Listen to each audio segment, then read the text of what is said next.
Welcome to the Counselling Tutor Podcast, the must-listen-to podcast for students of counselling and psychotherapy. Here are your hosts, Rory Lees-Oakes and Ken Kelly. Hello and welcome to episode 74 of the Counselling Tutor Podcast with me, Rory Lees-Oakes, and with me, ever by my side, my wingman in all things therapeutic, Mr. Ken Kelly. How you doing, Ken? I am exceptionally, can't speak, but I'm very well. I'm struggling with the lilies today, which is great. Great episode 74, Counselling Tutor Podcast. What can you expect for lending us your ears today? Great episode. And there's a theme that runs through today's episode, which you may spot if you're very finely attuned. We start off by speaking about self-concept, looking at self as a counsellor. What is self-concept? How do we see it in self? How do we see a client through their own self-concept, and how can we work with that? Looking at attending, and that's in practice matters. And of course, we have to look at our self-concept to be able to attend, do we not, Rory? And you're going to be bringing us some info on that. Well, give us a taste. Well, it's about focusing on the clients. Everything we do when we're working as counsellors or psychotherapists is in service of the client, and attending is a really good way of measuring if, or as a touchstone, is if, are we serving clients? Are we giving the client our full attention? And I'm going to be talking about that. Excellent. And then we're going to be ending episode 74 by speaking about unconditional positive regard, UPR. And this is a topic that comes up again and again. I remember when we were teaching together, Rory, when we were tutoring counsellors, that question would come up often. How can you have unconditional positive regards to somebody who maybe has done things that are, that jar with your own self-concept? There, you see, we're linking it together already and we haven't even got there. So kicking off with self-concept. Give us a flavour of self-concept, Rory. Well, self-concept has been discussed by many psychologists and sociologists, and we're going to put our attention today to, I think, Carl Rogers' notion of the self-concept. And if you want to kind of do some really good reading around that, he outlines that in his book called On Becoming a Person. I think it was published in 1961, if my memory serves me. But what he did was he borrowed, one of the people who influenced Rogers a lot was Søren Kierkegaard, who was a Danish philosopher. And Kierkegaard's quote of, "To be true that self which one truly is," to be that self which one truly is, self-concept, how we see ourselves, and more to the point, how we value ourselves. Valuing and our self-concept are really linked together like, I don't know, fish and chips. I like it.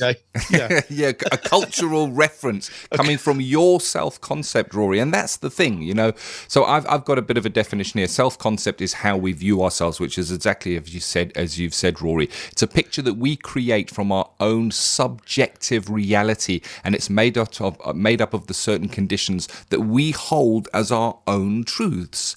And that's going to be linked to who we are, where we live, what family we were born into, what our belief structure is. All of that is going to form your self-concept and the way that you look at the world. It's almost a lens that we have, that every single person has. And we see our truths through our self-concept, measured against our experiences that we've been taught, our self-truths. Yes, and Rogers was immersed in the philosophy of phenomenology, the philosophy of perception, and self-concept is all about our perception. And interestingly, he talked about the real self and the ideal self. So the organismic self, a word actually not coined by Rogers, I discovered this morning. It was coined by someone called Seaman in 1983, but I digress. But yes, the organismic self is that who we are, and the real self is that of which we want to become. And it really does link into Rogers' idea of this is a motivational growth model. A lot of people forget that the person-centered therapy is a motivational meta model. In other words, it's about helping clients pursue who they want to become. I like that. And we're called upon as counselors, as psychotherapists, and we're called upon this in our training to really examine ourselves. That's why we have the personal development groups. That's why we do the exercises such as Johari's window. That's why we have feedback from others for areas that are maybe unseen to ourselves. But it's interesting, if you ask a regular person, I don't know what a regular person is, Rory, but I'm using the term. If you say, who are you? Tell me about you as yourself. So often we're likely to define ourselves by what we do. Oh, I'm a plumber. And I live in such a place, and I'm married, and I have so many children, and we define ourselves by what we do and that is around us. But there's so much more to us, and as a counselor, we need to dive under the I'm a plumber and start looking at what is going on inside us. That's why journaling is just so helpful in us seeing our own self-concept. The interesting thing about self-concept is it is often invisible to self, because it is a lens that we look through, and that lens can sometimes be warped and change the perspective of what we're looking at based on the values that we hold as truths. And these Rogers referred to as introjected values or conditions of worth. And when we look through that lens of introjected values, conditions of worth, we see things not as they are, but as we are. And there's a great saying that we see the world not as it is, but as we are. It was written, it's Stephen R. Covey, 7 Habits of Highly Effective People, a great book, and he coined that phrase. We see the world not as it is, but as we are, through our self-concept, through that lens that we perceive. Yeah, and also, you were right in your introduction, Ken. When we think about who we are, we're influenced by our society. In the UK, there's still the discussion of class. We can be influenced by our gender. If we're male or female or gender fluid, we can be influenced by our politics, by our parents. There's so many things that influence our view of the world. Some of them that are really positive, and some of them are which are not so. And of course, Rogers talks about those as conditions of worth, and interjected values. In other words, only being worthy, only being loved if you're working to someone else's agenda, or as Rogers talks about, external locus of evaluation. And how often do we see clients who come to our practice, Ken, who are working to other people's views, pleasing others and giving away themselves? And it's only at the point where people say, well, maybe I have to put other people first from time to time, but actually my needs need to be met. I need to be heard and accounted for in the world. That is where people move from the organismic self to the ideal self, that journey of taking care of themselves and accounting for themselves. Oh, very much so, Rory. Beautifully put there. And you're speaking there about where we will see the self-concept of our client. Because we need to understand our self-concept, and hopefully through examining our self-concept, we can be more accepting. And this is where it kind of links into unconditional positive regard that we're closing today's episode with, in that we can regard the person who is in front of us just as the person they are, from the road that they have traveled, no matter what it is that they're bringing, if we can put aside our lens, our self-concept, and just see them for the fellow human being that they are, rather than through the lens that often judges. So that's what we need to look at as counselors. But the client is bringing their self-concept, their way of seeing the world. You mentioned there that those conditions of worth, I am only worthy when, and then insert condition of worth here. And the world is set up in such a way that they're almost encouraged conditions of worth. You're told that if you drive a certain car, that you are more worthy. If you have a certain job, you are more worthy. And even from schooling, if you get certain grades or marks, you are praised and told how worthy you are. You may get that from your teacher. You may get prizes at certain events and evenings where other children who did not meet that do not get those. And it's so simple and so easy to fall into buying into, I am worthy when I'm achieving in a certain way, and external people are telling me that is favorable to them. And of course that runs out, because it's not the organismic self, as Rogers says, that inner self. We're acting to that external locus of evaluation, dancing to somebody else's tune, and that's an incongruence. because that is true, and that you're trying to meet these conditions that are not really meetable in all circumstances, and values themselves accordingly. And our job as counselors is to be there, hear that, reflect it back to them so that they hear it from an external source and be with them, I guess. Yeah, and I think to do that, as you rightly said, Ken, you need to understand who you are. You know, you cannot sit in front of a client without having a good understanding of your own motivations and what makes you tick, which is why on psychotherapy courses and counselling courses, students are asked to attend their own therapy and to take their own personal development very, very seriously, because if we're not careful, our kind of lens of the world and our view of the world can collide very quickly with the clients. You know, and if you're listening out there, do this little experiment next time you're in class. Just get a partner, wander over to the window, as long as you've got a view. Write 2 things down you can see out of the window, each of you. Don't tell each other what you're writing down. Sit down and just say, what did you see? And I'm going to bet that unless there's something that's just so unmissable out of the window, you will see 2 very different things. Yes. When I used to do that, people used to see a car in the trees, or they might see buildings. And they'd say, it's interesting, isn't it? 1 window, 2 very distinct views out of it. Yes. And that's exactly what self-concept is, our perceptual view out of the window of our existence. I love it. What a great debate. What a great topic. And our topics come from you, our listening audience. And you suggest them on our Facebook page. And if you want to join in the conversation on our Facebook page, go to Facebook and put in Counselling Tutor, and there we are. We've got 2 pages. One is kind of our normal page where you'll get updates when we post out, and that'll come through to your timeline. The other one is a group. It's a closed group for counsellors and psychotherapists who are on a journey of study. And we've got many qualified practitioners in there as well. Why? Because they are still learning. They're still open to learning and growing and developing. And we have some tutors in there which we value greatly. So thank you to all that are members of that group. And if you haven't joined it yet, just go to Facebook, Counselling Tutor, come and knock on the door. We will let you in and we will welcome you warmly. And the next topic that we're going to be covering is In Practice Matters, where Rory takes a topic and kind of delves a little deeper into it. And again, this came from the Facebook page, and it is the topic of attending. Yeah, absolutely, Ken. And you're absolutely right. You talk about warmly welcoming people, and that's a really good starting point for attending to your clients and making sure that you are putting your client in the center of your world for the time you're with them.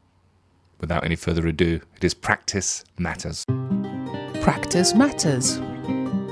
In my opinion, the skill of attending is one of the most underrated skills, and one that is such a powerful skill, it links directly to one of the necessary and sufficient conditions, that of unconditional positive regard. The skill of attending is really about putting the client in the centre of your universe for the time that you're working with them. And this may be something that is unusual for a client who's not been cared for or not been loved or feels rejected. Having someone who is really paying attention to them and listening to them and hearing them. There's a real difference, isn't there, between listening and hearing. Listening is just paying attention, but hearing links into the other skills of reflecting emotions and paraphrasing content and summarising. So the skill of attending is really important, and it starts from the very first moment you meet the client.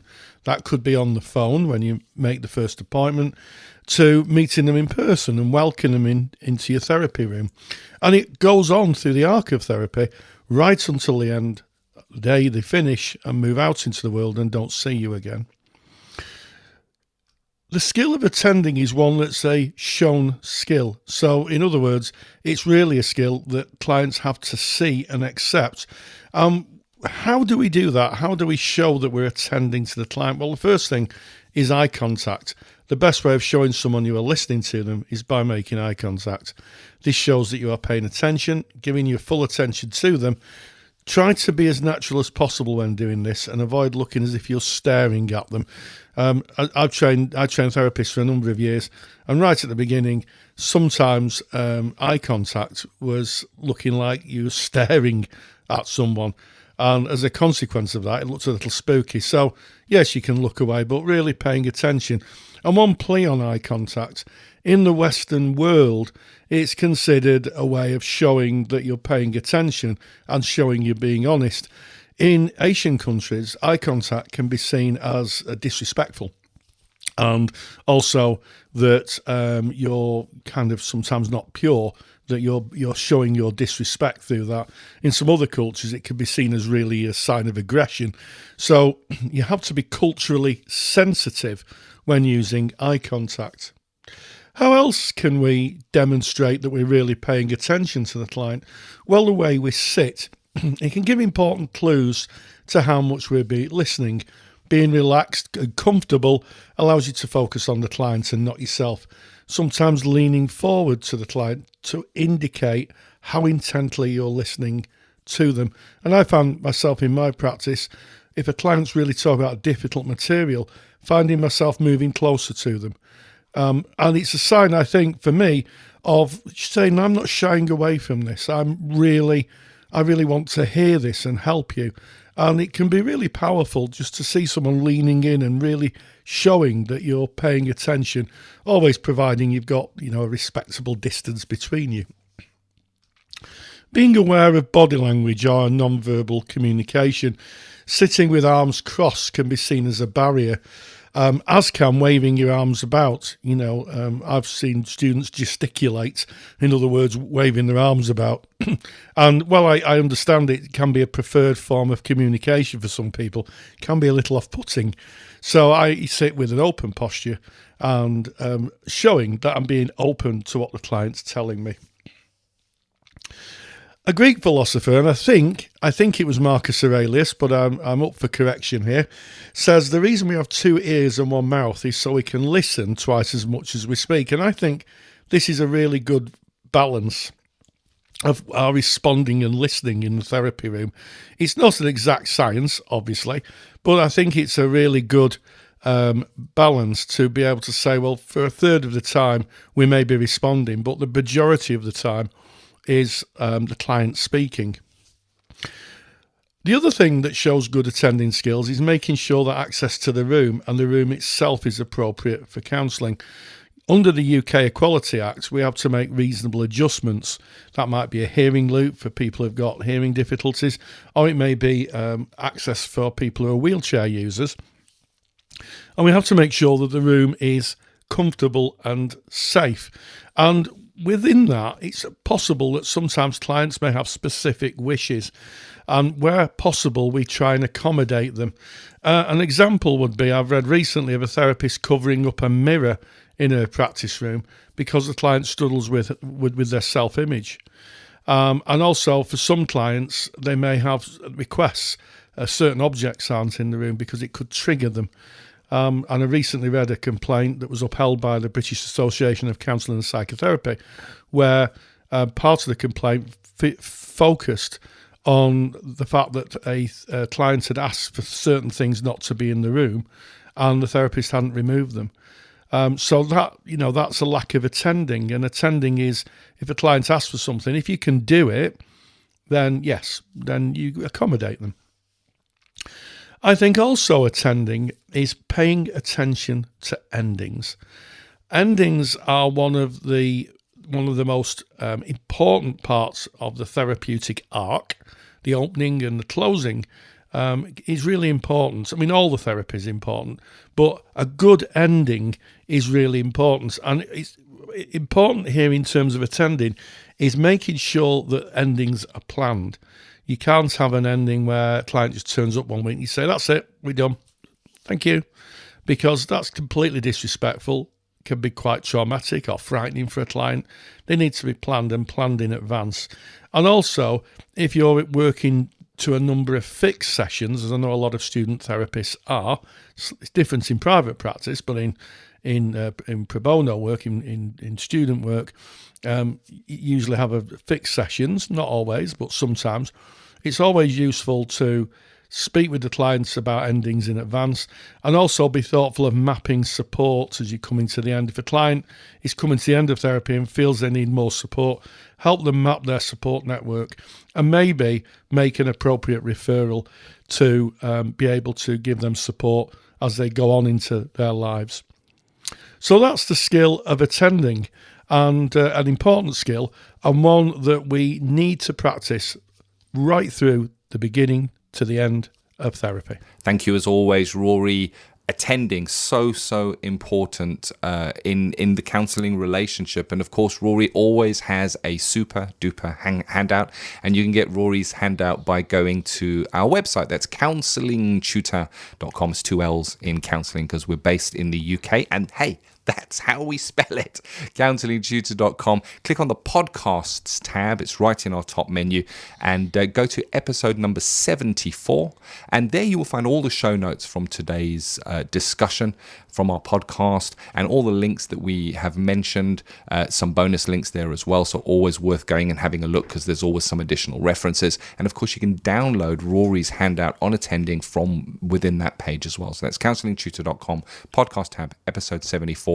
Hey, if you're a member of the Counselling Study Resource, and that is our paid for part of Counselling Tutor, we do so much free stuff, including this podcast that you're listening to now. But we do have a dedicated paid for library or resources section. And if you are a member of the Counselling Study Resource, well, the handout has already been added to your handouts vault in your CSR dashboard. And if you're wondering what is the Counselling Study Resource and how can you find out more, just stay tuned, because at the end of each program we put a little sting on that'll tell you how to find that and what it's about. But moving on with today's episode, and keeping in line with the theme that's kind of been running through today, we're going to be looking at unconditional positive regard, UPR, Rory. Yes, first outlined by Rogers himself in his kind of preamble to the massive work that he did, the 1957 Journal of Consulting Psychology, where he outlined 6 necessary and sufficient conditions.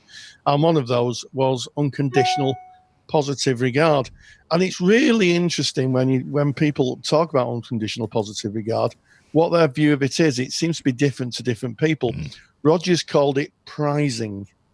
I like that. A non-possessive warmth. Actually, I like Rogers' writing, non-possessive warmth, and it's something that we should offer our children unconditional positive regard. This is where it starts. When we nurture children, we don't judge them. Sometimes people get things wrong, and I always like to say, we talk about the sin, not the sinner. Yes. So we say, well, you've now, just trying to think of something from my past, you've now painted the wall. That isn't really good with your crayons. But you're not a bad person. It's just that, we don't do that. And these are the reasons why. And, we get clients who come in who've been told and had messages that they're less than. It becomes personal. And they interject it. They take it in and they believe they're stupid or foolish or not worthy. And our work as therapists, it doesn't matter which modality you're in. I'm going to say that. I'm going to put that out there right away. Doesn't matter if you're a TA therapist or you're a CBT therapist or the plethora of therapies that are out there. The research tells us that if you have a warm therapeutic relationship with the client, you're going to get the better outcomes. And UPR is about being non-judgmental. You're freeing clients from judgment that they've had put on them for many years. And as therapists, we hear that a lot, don't we, Ken? We do. I love, as you say, Rogers's words. They're they're almost poetic, but they really cut down to exactly what it is. Non-possessive warmth. I really love that, because it's about an agenda, isn't it? If we have an agenda of what is right, what is wrong, what road somebody should be taking under certain circumstances, then there's a possessive element to that. We're possessive of our own self-concept of how they should be doing it and the route that they should be taking it. Non-possessiveness means that they are free to go wherever they choose to go. And we're there only to be with them, not to judge. And it's beautiful. The words are beautiful. But I also get that it's tricky, because I know in my day-to-day life, Rory, that I walk around and I might go into a shop and I might walk out not feeling full of unconditional positive regard for something that I saw or something somebody said, but yet I'm a counselor. So how do we balance the unconditional positive regard for a person? Well, I think that's a really good question, and I realise the podcast has only got a certain amount of time. Well, I'd answer it in this way. I think a good starting position for me, anyway, is I don't particularly believe in good or evil. So I think we're all shades of grey, and it's what shade of grey people are. And there are times when, yes, that you will encounter someone who has wronged you.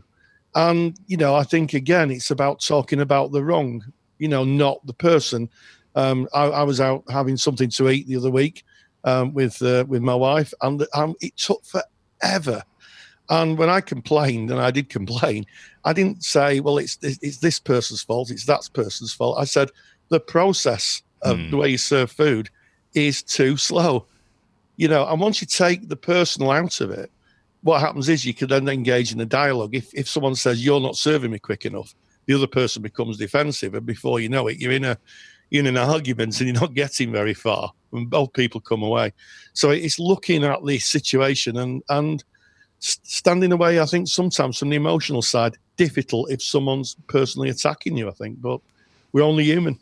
It is, and I think what's important for me here is that when you are in a counselling relationship, it is a protected relationship. It is protected via boundaries. It is protected via a contract, and it is a specific relationship set up for a specific process to take place. And it is there where we hope to exercise a way of being that is unconditional positive regard for the person who sits in front of us. When you're driving your car and somebody cuts you off, hey, you're not in a counselling relationship. So if you maybe do not exercise 100% unconditional positive regard, I think you say, Rory, that the volume is changeable on the UPR, the empathy, and all of the conditions. We are human, and we will continue to be human. It is in the counselling room. But it is also interesting that we're told that this is a way of being. Rogers says that it is a way of being, unconditional positive regard. It's not something you do. It is a way that you are. And that becomes tricky. And it becomes tricky. I remember when I was studying, I was going, give me the rules. If you tell me about reflection in counseling, you tell me exactly what it is, saying the client's words back to them. Okay, I can do that. Well, tell me what unconditional positive regard is and what I need to do. It's trickier. It's more about understanding the base philosophy of what it is, as we've been speaking about, Rory, and looking at self, looking at your own self-concept. Because if we are judging a client, if we are making a call on what they should do or shouldn't do as they're bringing their material, we're looking at them through our lens, our self-concept lens. And if you want more information on that, head back to the beginning of today's podcast, because we speak about it in depth. And when we understand our lens and we understand that it is there, then when a client is bringing information, we can be more able to exercise that unconditional positive regard, even if something that they say does not 100% agree with us. We can understand that that is because we have a lens, and they have a right to feel that way and think that way and have done that in that certain circumstance. And we can put our lens one side, know that it's our stuff, and be more there with the client in their frame of reference, non-judgmentally, unconditionally prizing them for who they are and what they're bringing. And how often, Rory, do we hear in the session rooms where a client will come in and say, you're probably going to think I'm really stupid when I say this? Oh, Ken. If I have lost count of the times people have apologized for their very existence as a therapist. Yeah. And sometimes, you get clients who are, they're in the throes of high emotion. They may say something to you. They may even blame you. It's happened to me. Yeah. And I always hold on to that, because it's not very nice if you're sat in the therapy room and you've got a client who's, sort of verbally attacking you. It sometimes happens. And I always think that all behavior is goal-directed. When that happens, I'm always drawn to, I wonder who I am to the client. Our old friend transference, which we're not going to talk about a lot today.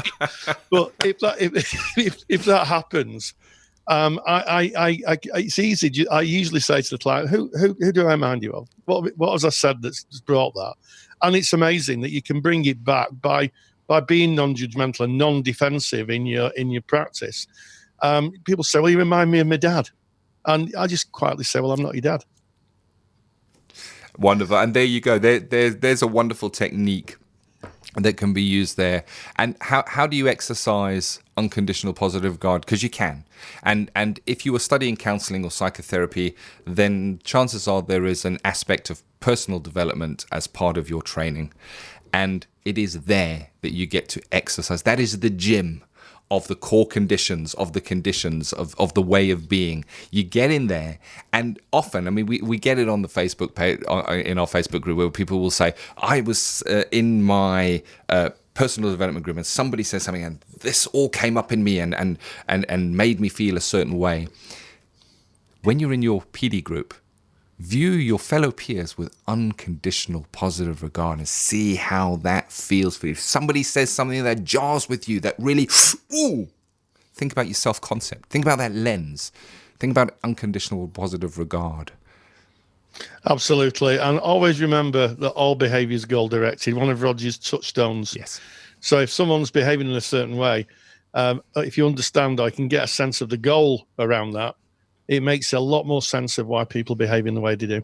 Indeed, indeed. Episode 74, Counselling Tutor Podcast. We opened bringing self-concept, looking at yourself, understanding the client's self-concept, viewing that lens through which we view the world. We went on to practice matters with Rory, speaking about attending, that warmth when a client first arrives, and the attending as it goes through the whole of the session. And we closed with unconditional positive regard. Enjoyed it today, Rory. Yeah, well, a fantastic episode. Bit of a theme going on, I think. And as always, for those listening out there, stay grounded and stay safe. Take care. If you enjoy the topics and handouts here on the Counselling Tutor Podcast, then you will love the Counselling Study Resource. CSR was built by myself, Ken, and Rory Lees-Oakes to give you the support you need during your counselling studies. So get access to the world's most comprehensive collection of resources aimed at supporting you in your journey to become a counsellor. Take the stress out of your studies by visiting counsellingtutor.com/CSR. That's counsellingtutor.com/CSR. Thank you for listening to the Counselling Tutor Podcast. Find the show notes for this episode on our website at www.counsellingtutor.com.